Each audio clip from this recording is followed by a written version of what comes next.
এই খেলনাগুলো দেখেন আপনি, বাচ্চাদের এই খেলনাগুলো বিক্রি করেন, এগুলো একটাতেই নাই আপনি ইচ্ছা মতো 1750 টাকা লিখে রেখেছেন। আপনি তো ইম্পোর্ট করেন নাই, আপনি ইম্পোর্ট করেন, আপনি আমদানি করেছেন, আমদানি করেন, ইম্পোর্ট করেন নাই, আপনি উৎপাদন করেছেন, উৎপাদন করেন, তাহলে আপনি কেন এমআরপি দিলেন?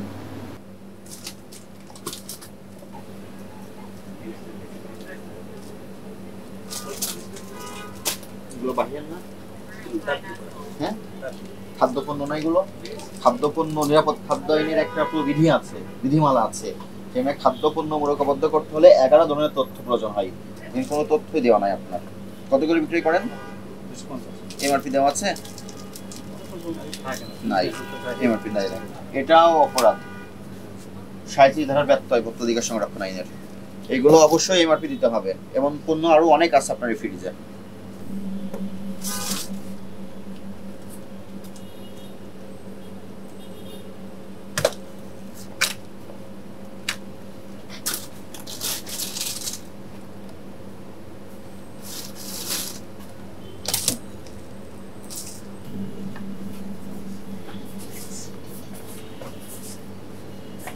একটা খাদ্যপণ্য আপনি বলছেন আমদানি করেছেন, আমদানিকৃত খাদ্যপণ্য, কিন্তু এটার আমদানিকারকের কোনো সঠিক তথ্য নাই।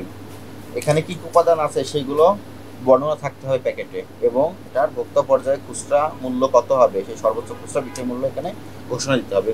কোনো তথ্যই দেওয়া নাই। এটা ভোক্তা অধিকার সংরক্ষণ আইনের 37 ধারার ব্যত্যয়।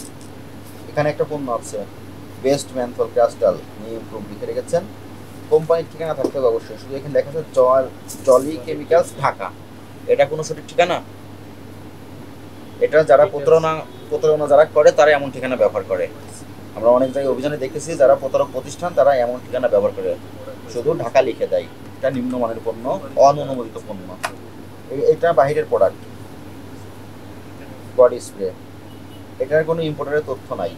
এটা নকল হতে পারে, বাইরের অরিজিনাল যে পণ্যটা সেটা দেখে হুবহু আপনি এই এটাপে তৈরি করে বিক্রি করছেন, যেহেতু ইম্পোর্টারের কোনো তথ্য নাই, এটা নকল পণ্য। এইগুলো প্রত্যেকটার ক্ষেত্রে আপনার যেগুলো বাইরের পণ্য একটারও ইম্পোর্টারের তথ্য নাই। এখানে আপনি বাচ্চাদের প্যাম্পার্স বিক্রি করছেন, কত টাকায় বিক্রি করেন? 1750 টাকা। কোথাও ঘোষণা দেওয়া আছে মূল্য? নাই। যখন তো চাহিদা বেড়ে যায়, একসঙ্গে একাধিক কাস্টমার আসে, তখন তো আপনি দামটা বাড়িয়ে দিবেন না, তার কি গ্যারান্টি আছে?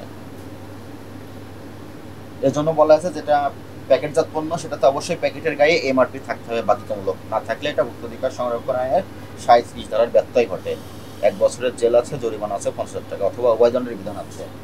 এই খেলনাগুলো দেখেন আপনি, বাচ্চাদের এই খেলনাগুলো বিক্রি করেন, এগুলো একটাতেই নাই আপনি ইচ্ছা মতো 1750 টাকা লিখে রেখেছেন। আপনি তো ইম্পোর্ট করেন নাই, আপনি ইম্পোর্ট করেন, আপনি আমদানি করেছেন, আমদানি করেন, ইম্পোর্ট করেন নাই, আপনি উৎপাদন করেছেন, উৎপাদন করেন, তাহলে আপনি কেন এমআরপি দিলেন?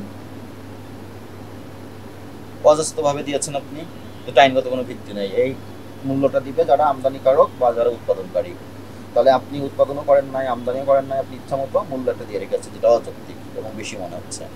একটা এমআরপি দিবে যারা উৎপাদন করে বা আমদানি করে তারা দিবে, এটারও 37 ধারার ব্যত্যয় ঘটেছে।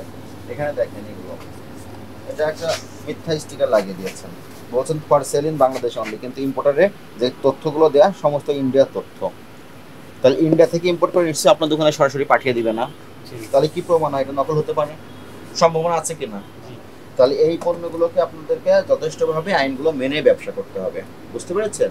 যে ধরনের পণ্য দুই ধরনের, একটা খোলা পণ্য, একটা প্যাকেটজাত পণ্য। যেটা প্যাকেটজাত পণ্য হবে সেই পণ্যে অবশ্যই কিছু বাধ্যতামূলক তথ্য সংযোজন করতে হবে, এবং সেখানে একটা ইম্পর্টেন্ট তথ্য এমআরপি, এমআরপি উল্লেখ করতে হবে। এমআরপি যদি না থাকে সেটা 37 ধারার ব্যত্যয় ঘটে। এখানে যে আপনার যে পণ্যগুলো আমরা মনিটরিং করে পেয়েছি এগুলোর ভোক্তা অধিকার সংরক্ষণ আইনের 37 ধারার ব্যত্যয় ঘটেছে। আপনি এই অপরাধে দোষ স্বীকার করেন? আপনাকে এই অপরাধে আজকে সতর্কতামূলক 20,000 টাকা আর্থিক জরিমানা করলাম। ভবিষ্যতে আপনি এই সমস্ত বিষয়গুলো অধিক সচেতন থাকবেন এবং এই আইনটা অনুসরণ করার চেষ্টা করবেন, ঠিক আছে?